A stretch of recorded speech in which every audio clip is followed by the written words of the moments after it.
Hi everyone, this is Sasha and Suzy from Women's Fight News, and welcome to Lace Up, another episode of our podcast. We have had a couple of weeks break. Suzy's claiming that she's not very well, putting it down Yeah. to that. So unfortunately, someone's managed to get ahead of me in the race as well. I'm far. I can't see you anymore. When I look at the map, you're that far behind. I can't see you. I can't even bring myself to look at it. You wait. You wait. As soon as I'm back on that bike. Yeah, cheating. I still genuinely cannot get over that you've upped your kilometers on an indoor bicycle. It doesn't count. And I think next time we're going to stipulate the rules prior to these challenges. And start at the same time, to be fair. You can have a head start. It's fine. I'm ahead of you this time, and you signed up well before me. Is it a couple of years? Probably years. But I'm doing well on it. I'm just determined, honestly. I don't have any other hobbies apart from getting up my kilometers on that Just app. that focus. Do anything to win. Right. Well, wait, I'll be hot on your heels as soon as I'm better. Well, excuses, but I'll take it. I will take it. I actually thought when I last looked at it and I couldn't see you, I was like, fuck, she's been on that bike again and she's like bloody up in Scotland. But actually, you're the other way. You're still far Yeah. behind. Yeah. Literally done nothing for 2 weeks. And I've done the opposite. I'm literally like, I'm walking everywhere now. Like, need to go to the shop, get me weekly shopping in. I'm like, I'll walk. Like, got like 12 carrier And bags getting back. and solo hikes I see as well. Yeah, no one else could do the hike. Everyone else was busy. Normally, I'd go home. I think I'd been in London the night before. Normally, I'd go to Liverpool where it was sunny for once. Can I just add that I missed the first sunny day in Liverpool because I went the Peak District where it was cold, wet, windy, rainy, everything to walk on my own just to get the kilometers in. Passion. Right. That bike's calling my name now. And I did fall on my hike on my own, which was really embarrassing because I'd done most of the hike. Like when I say on my own, like no one was around me. And the second I fall, I get back up and then I just keep falling down. There's like hill, all mud all over me. And there was someone there. No one had been there for the other like 4 hours. Couldn't believe it. Oh, but you're okay though. Yeah, I was fine. Just dented pride. Good job I brought spare clothes in the car for the drive home though, but yeah. Oh, that's lucky. Um, big fight coming up this weekend. I'm gonna guess, are you gonna be there? Yes, yeah. So, um, I can't go to the workout tomorrow, but I'll be there at the press conference and the weigh-in. Nice. It's gonna get heated as well, I reckon. Do you think? Yeah, I'm excited. So it is Jessica McCaskill who is defending her IBO and WBA Super Welterweight titles against Lauren Price in Cardiff. Very Always, excited. You don't have to travel far, do you, Susie? no, that's it. But it's always a good fight in Cardiff. Like, we always say that you've got certain cities that are great for the support. Like you always say, like Liverpool, obviously Sheffield, that kind of place is always good. But I always think Cardiff's a really good one as well. I mean, the fact that the atmosphere that used to be back in the day with Joe Calzaghe, they've still got that passion there. So like, I'm hoping they'll raise the roof on Saturday. Yeah, I'm excited for this fight. So Lauren Price is obviously only 6-0, already going for not just one world title, two world titles against a very experienced Jessica McCaskill, who, I think it would be fair to say is definitely coming to the end of her career. She probably isn't at her peak anymore. But in theory, on paper, she got a draw against Sandy Ryan. She's been in obviously the ring with Katie Taylor, Chantelle Cameron. She's beat Cecilia Brackhouse twice, so she is very experienced and definitely been in the ring with better opposition, hasn't she, than Lauren Price? Yeah. And I think everybody underestimates her as well. Yeah, I think to be fair, I used to be a big fan of Jessica McCaskill, still am, obviously. I used to find her exciting though, and I think the last couple of fights she maybe doesn't have the same kind of output because obviously I'm Mm. sure she is getting older now as well. And waits for no one, obviously, but those kind of high output of shots we don't see as much. And when we've seen them, she kind of rests, I feel, a little bit and ends up like walking around the ring a little bit. Whereas we're used to seeing her throw like 300 punches in a round. I don't quite think she has that output anymore. And I think Lauren Price is just very good, isn't she? She's just such a good all rounder, even 6 fights in. Yeah, definitely. So if Jessica McCaskill wants any success, she's going to have to go back to her old days of, like you said, the high output, the high pressure, Yeah. the forward. Whereas Lauren's going to be obviously doing the opposite, trying to keep to her game, outbox her again with her fast hands. So yeah, it just, like you say, it depends on whether she is still past that peak and how much she's sort of sliding down, really. Yeah, I think she'll know it's going to be her last chance, isn't it? Kind of Jessica McCaskill at like a big fight. If she doesn't win this, I highly doubt we're going to see her back at world level. No. But one thing that brings, I feel like Lauren will get the win on Saturday. However, I still got to bear in mind that when we think back to what Katie Taylor was like against Cameron in that last fight, we all thought that, oh yeah, Katie Taylor's a little bit on the slide, all this. And how much she came out for that fight and brought everything. So it just depends sometimes on the fighter as to how much they got left in them, whether they got one last hurrah or not.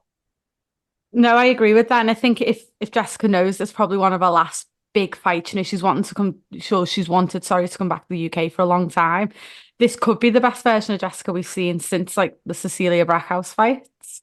Yeah. And if she can pull it off, if she can go back to those like 300 shots around, kind of smother Lauren Price, not give her the opportunity to kind of implement her own game plan, and she's going to make it difficult for Lauren. Yeah. And, if Jessica uses her experience, she's got every capability to make it a difficult night for Lauren.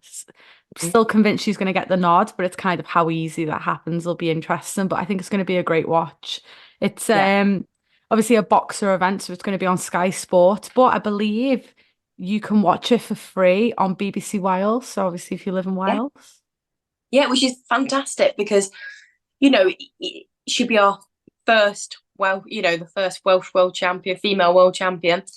So it's great the boxer are trying to sort of promote that and get her to be a superstar within Wales and get that sort of backing. And it does feel like that. I think it's fantastic they're putting her on as headliner in Cardiff. And really, really feels like they're really behind her. And I think it's really great when you see that promotion really pushing it because Lauren, I believe, like you say, she's going to win Saturday. And if she does win, it just sets her up. She is this superstar waiting to happen. I mean, she already is a superstar, gold medalist, but even more so. And it just sets it up beautifully being in Cardiff to win a, first world title. And not, like you said, not just that, it's 2 world titles and the Ring magazine. Yeah, I know. It's literally a dream come true, isn't it? It's like everything's fallen into place for her. So I am very excited. Your final predictions for that fight? I think it's going to go to points. And I think it goes Lauren's way on points. What about you? Lauren Price stoppage. Ooh.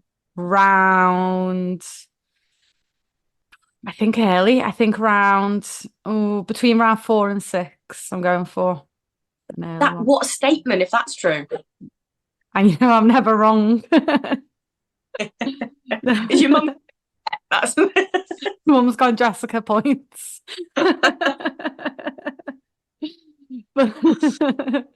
No, but I am actually really excited. That's my prediction. So, but we both think Lauren's going away with the belt. So that'll be exciting for Wales. You mentioned you reckon there's going to be a bit of a fire there going on, get a bit heated. Mm-hmm. Who do you think is going to be the one getting heated at like the face-to-face? I've just got this feeling that Jessica's going to try and use a bit of game plan and kind of rub Lauren off the wrong way, like try and ruffle some feathers, like offset her a little bit. Because Lauren's going to be comfortable, isn't she? She's on a boxer show in Wales. Everything's about her. I think it's down to Jessica to try and upset that momentum that she's going to be feeling. Yeah. And what about Rick? Rick Ramos is also quite good at... He just likes to cause trouble any room he walks in, doesn't he? So I'm sure he will get himself involved because he does absolutely everything.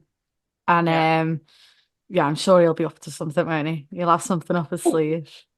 And also, I saw that Sandy Ryan's going to be there. But, I mean, how good's this going to be? Let's say Lauren Price wins and you've got Lauren Price, Sandy Ryan, unification fight. Yeah. I like that fight. I mean, Yeah. I'm not even going to predict that one. That is literally like get some popcorn, sit back, feet up, just watch pure talent, isn't it? You don't even need to predict fights like that. No, it's fab when the best fight the best, isn't it? When it just all lines up nicely. So I am very excited for that, and that is this Saturday. Another fight happening this coming weekend. So we'll start with Kirsty Hill, who is 6-2. She is facing Fatuma Zarika. Have I got that right, Susie? Yeah. Or say it with confidence, like I know it's right. Who is 34-11, and with 18 KOs, I want to add. Big score, a big record that they are fighting in Blackpool for the Super Featherweight Commonwealth title.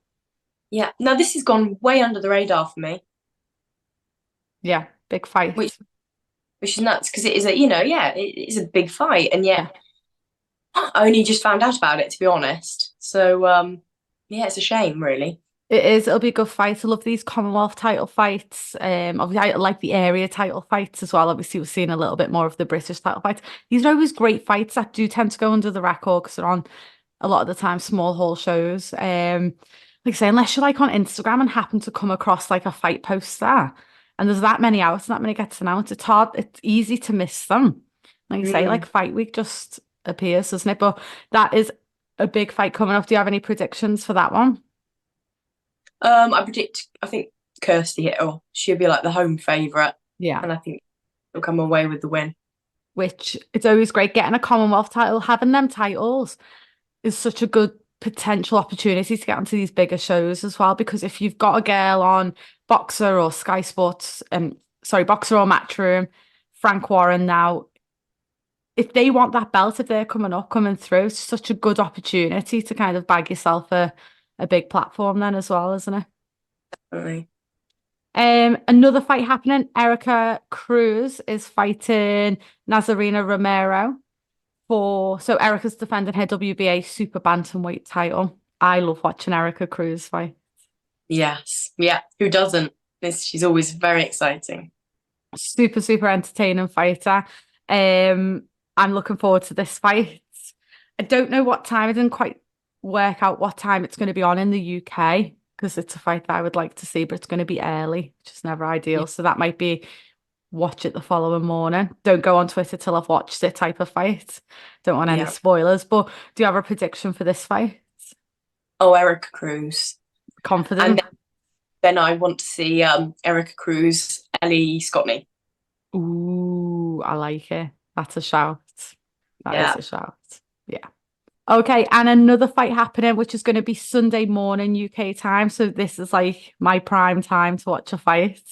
Nina Hughes is going to be defending her title, so her WBA Bantamweight title against Cherneka Johnson over in Perth, Australia. I am super excited for this fight. Yeah, this is a big fight, isn't it? Huge fight. I'm just so happy that Nina Hughes is on a big show, big fight, big title defense. Obviously, she's got a new promotion behind her. Cherneka Johnson, would have recently seen her against Ellie Scottney, where I thought she put up a great fight. Find Cherneka very entertaining. I'm looking forward to this fight so much. It definitely makes me happy that it's a Sunday morning as well. With us being in the UK, I'm excited for that one. Yeah. How do you see this fight going? Sure, it's such a good fight, like you say, because Shanika's like an ex-world champion, like I said, skillful in her own right. Obviously, I see probably Hughes. Yeah. I think it's going towards Hughes. The momentum's with her. She's the current champion. However, it is on Shanika's turf, being on Australia. But no, I think probably Hughes. But it's such a great fight that I can see it going either way, to be honest. Yeah, I think this is definitely going to be a close fight. I do like the fact that it's in Australia. Obviously, it adds that edge, doesn't it, when a champion's going to someone else's backyard.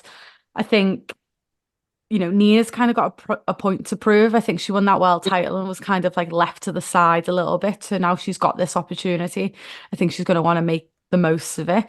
But I also think for Cherneka Johnson, she's probably in a similar boat. Obviously, she's coming off a loss to Ellie Scottney, but there's not going to be too many more world title opportunities for Cherneka Johnson. So I think they're both in this like position of this is a must-win fight, which will make it even more entertaining. Styles make fights. I've just got a feeling this is going to be an unbelievable fight. And don't forget that time that Cherneka got that really nasty head cut. I was about to say she had a nasty cut against Ellie as well. But do you remember that one before that? And it it was huge, wasn't it?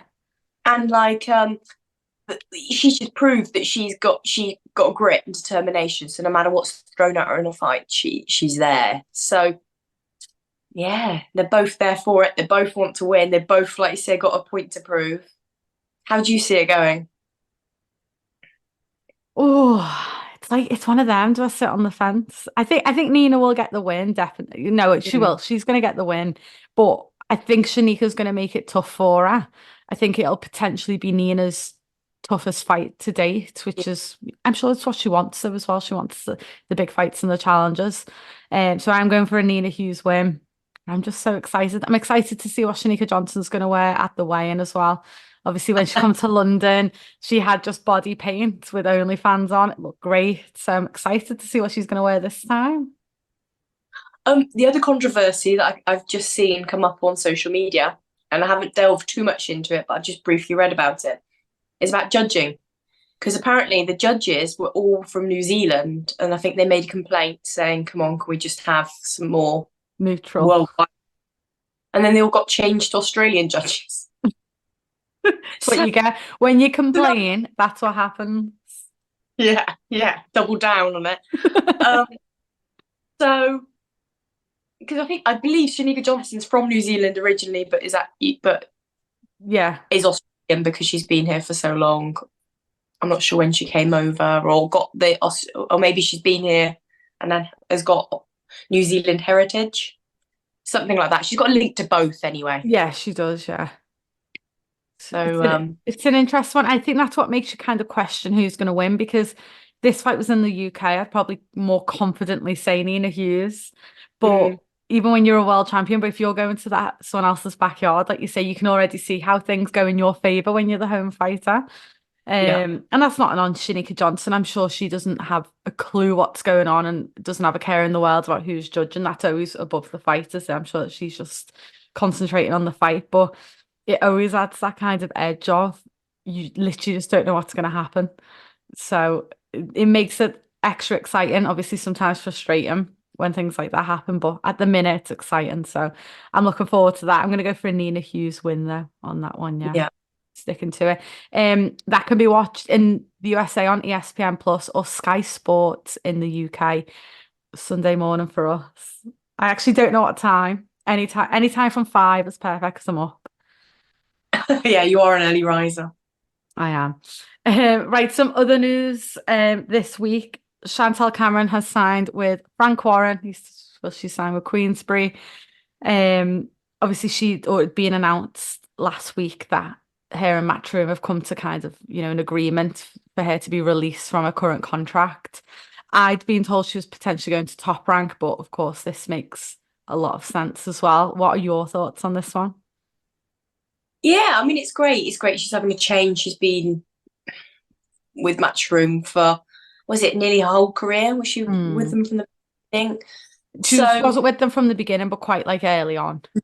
Quite early on. So, I think forgetting everything, they've given her opportunity. She feels like she's not always had the push from them. She's definitely not been the top dog, has she?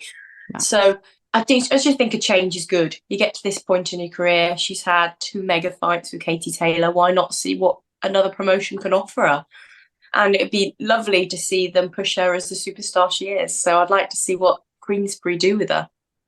Yeah, it's exciting, isn't it? I think all these fighters or female fighters signing to Queensberry have Raven to thank, because I think it was Raven that changed Frank Warren's mind. I'm so pleased that Chantelle's been able to leave Matchroom. I know I got a lot of hate on social media because I said, I think, because I will always say that I don't think she was treated properly with Matchroom. And I think people always say, oh, well, she got the 2 Katie fights. fights. And obviously we've said loads that she was mandatory for that fight a while back.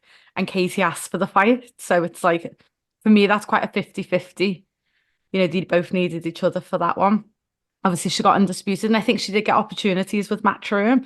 But I think when you look at like how some people get pushed, you know, Katie Taylor, even Sky Nicholson, you push some and then they kind of like tick some boxes with others, I feel. So I think it'll be nice to see Chantelle Cameron. I think she will be like the queen of Queensberry, Yeah. being up there with their experience as well, and hopefully be this like superstar like Katie Taylor is. Yeah. Obviously, she probably won't get to that magnitude, but you know, that's kind of where I'm sure she'll want to go to. Yeah, because I feel like Matchroom never really showcased her personality, Chantelle, because outside of the actual ring, when did you ever see her featured in anything? You know, Yeah. I've never seen whether they've asked her and she said, no, I mean, I don't know the ins and outs, but we don't ever see her on sort of comms. You know, we don't see her um, in any features outside, any sort of documentary side of her fights. It's just all very much just the fights, isn't it? And this is why I always say, I think when people say, oh, well, look at the fight she's had, I do think when you're a promotion company, it's more than just the fights, and you've got to make sure that she's ready to sell. So when people say, oh, she's not a ticket seller, I think she is. She's a good Yeah. ticket seller, but you know, people go, well, he lost money with the Mary McGee fight because she couldn't sell out the O2. I think that's got to be or Matchroom have to look and think, well, why? Because she's good enough, she's personable.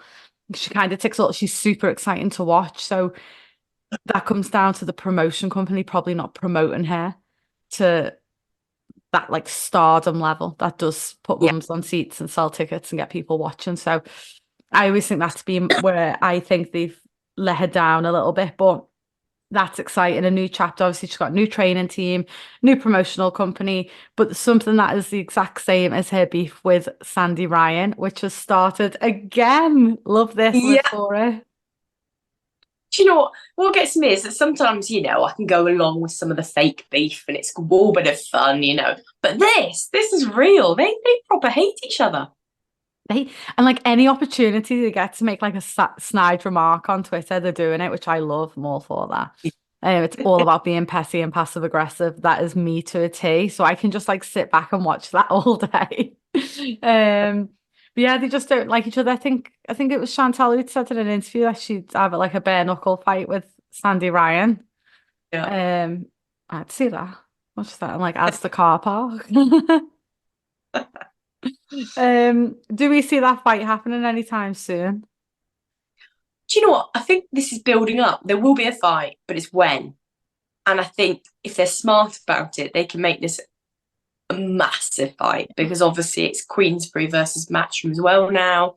Yeah. So I feel like it's real. The beef is real, but now they need to sort of play on it. If they're clever, the promotional companies, they build on it now and make it huge. Yeah, this is a good opportunity to see if Queensberry can do what I think Matchroom didn't and kind of like grab onto this rivalry, like you say, just properly sell it, like absolutely milk it to get it bigger and bigger and bigger. And it won't be hard because, like you say, they genuinely don't like each other. I know Chantelle Cameron come out on Twitter and said that Sandy's team want Sandy to have a few more fights before she fights Chantelle Cameron. Whether that's true or not, I don't know. But all things like that. I love that. And if they had a couple more fights each this year and started next year with a big fight against each other, I'd like that one. Yeah, definitely. Would you be brave and pick a winner or no? Oh no. Oh, let's see. Let's see what happens. Let's see what fight's gone. Because I feel like with Sandy, she hasn't had don't get me wrong, she's a superstar and I feel like she's a superstar, but she's still only had a few fights. I feel like it'd be lovely just to see her career progress a bit more, like get to undisputed herself, maybe. Let her get to undisputed herself before she then takes on Chantelle Cameron and make it proper huge. So I want to see her get to that point, see where Cameron's at, then I'll make my decision. What about you? I'm not giving an answer. No. If you're not, I'm not. No, I actually don't know. Like I say, I don't think the fight has happened this year. So it'd be nice to see Sandy in a couple more fights and Chantelle as well. She's got a new training team as well. So kind of see where they're after a couple of fights. But I would love to see that fight definitely in the future. Some sad news I know for me, and I'm sure for you as well. Heather Hardy has announced their retirement. So Heather Hardy, who has finished her career with 24 wins, just 3 losses. She turned pro back in 2012 when I was only 18, Susie, just to make you feel a little bit old in 2012. I don't know. Um, so when I was 18, Heather Hardy turned professional, and now that I'm 30, she has retired. Sad times, sad times. We're gonna miss her, but she's a former world champion. She's been an absolute pioneer for the sport as well, Yeah. in and out the ring. She's made probably very underappreciated, but she's made such an impact, hasn't she, in the sport? And I think I'm so glad, really, that Amanda gave her that opportunity to have that mega fight with her, because I feel that she had peaked in her career just before the boom. And I felt sad, really, that all these people that are suddenly joining in on the sport, becoming fans of the female side, weren't so sure on who Heather Hardy was and what she's achieved. Hmm. So I love the fact she got to sort of be right up there, and Amanda sort of said about what Heather's been about, just to let people know exactly who she is and what she's done for the sport, because it's always a bit, yes, this is what she's been fighting for, the next generation, but it's always nice to then show respect to who came before, and it's Yeah. nice to see, what she's done. Yeah, I think that Amanda fight the rematch kind of let her Yeah. like reap the rewards a little bit of everything that she's put into place. I remember listening to her on a podcast, and it was after the first fight with Amanda Serrano. I think it was over in Brooklyn, and those two had sold out like a ton of tickets, but I'm sure we still paid like $30,000 or something for Yeah. the purse. It was just so poor. Like, I mean, they both live in New York City, notoriously some of the most expensive places to live in the world. They've sold a ton of tickets. Don't think they got a lot of money for that. Obviously the purse was really low. And it was such a good fight, that first fight as well. So it was nice that obviously Amanda's kind of reaping the rewards now of all of her hard work. Obviously, financially, she does very well now. It was nice to see her give that opportunity back to Heather. Um, Yeah. Even though fight-wise, it's probably something that we didn't need to see again. It felt like it was pleasant to watch because you kind of knew why we were watching it, if that makes sense. Yeah, and that's what it is sometimes, isn't it? It's like, in terms of, like you say, it was always going to be Amanda who was going to win that fight, Yeah. but it was just the why Amanda gave her that fight and history behind it that was nice. Yeah. So yeah, it was a nice watch in a way. But yeah, so I think she's announced her retirement due to, I think she said on Instagram she was like having trouble with her vision, and it kind of came out that she's got like brain damage from all of the concussions, and obviously that picture where she's in the MMA cage, and obviously her face is completely bust, and she still went on to win that fight. But she's been in some very, very hard fights, hasn't she, in her career? Oh, tough lady. Do you know what? Just if people don't know that much about Heather, just go Google her history and her story, because she should have like a film done about her Yeah. life, what she's been through, and she's just so tough, not only on inside the ring, the cage, but outside as well. And yeah, she had her nose proper bust up, didn't she, in that MMA fight? Nasty. But yeah, she's had definitely one of those lives that needs to be made into a film. You are very right. But yeah, to wish her the best in her retirement. I imagine she'll stay quite heavily involved in boxing. I know she does I lots already. hope so.